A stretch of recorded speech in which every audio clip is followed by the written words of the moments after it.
A good day to you all. Welcome to Raksha Manthan 2025. Today we have with us our honored chief guest, Mrs. Meenakshi Lekhi. So ma'am, before we begin, the nation knows you as a very loud and proud female who's risen through political ranks, who's fought for the rights of people, who has led through multiple movements against perhaps some evil practice in society as well, which I shall not name. So the point remains, ma'am, how has the journey been for you so far? How has perhaps society treated you? Have there been any hurdles? Because you are perhaps an inspiration to young women around us today. Thank you very much, Kovinji, for asking me this question and having me over.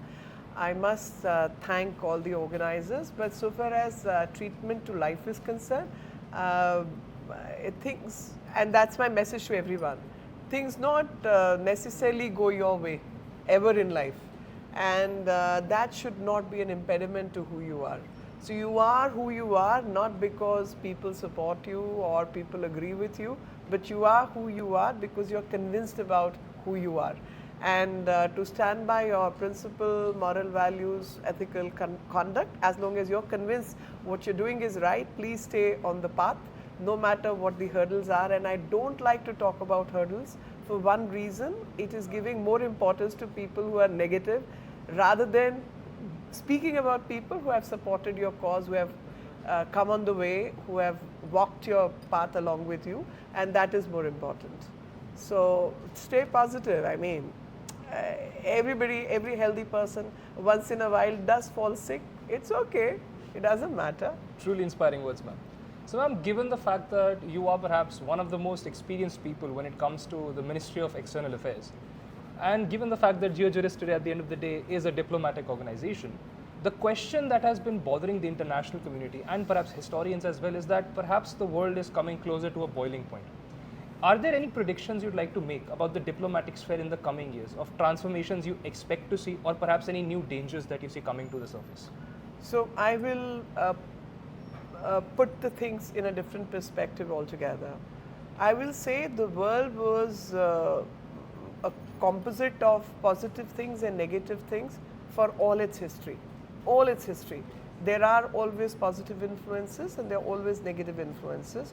And what is positive and what is negative gets to be altered with the changing power structure. So power structure today definitely has changed and is moving towards a change. Now that, according to me, is not a bad thing either. Every change is a good change. And whenever Samudra Manthan happens, the demons and the devtas take two different sides. And the Manthan itself is neutral. Manthan has got neither positive nor negative, but what needs to come out of the Manthan is got to be a positive thing. And I think there's a churning which is happening at the global level. There will be certain maps which will get changed. There will be certain old power structures which will collapse. There will be new power structures which will come up. That's the change I'm anticipating. But with the change, every right-thinking person and every right-thinking power as a nation has to be on the same side so that you are able to curb the negative forces. Right, ma'am. I understand. Ma'am, if there was one thing you would like to perhaps alter that the Ministry of External Affairs does today, or anything you say you should have handled differently, what would that be? There will be things, but there are no regrets as such. I'm sure there are many relationships which can be worked differently, which I'm sure they are doing a very good job, but they could be, one thing I would say, that Ministry of External Affairs is a place which is not just external affairs.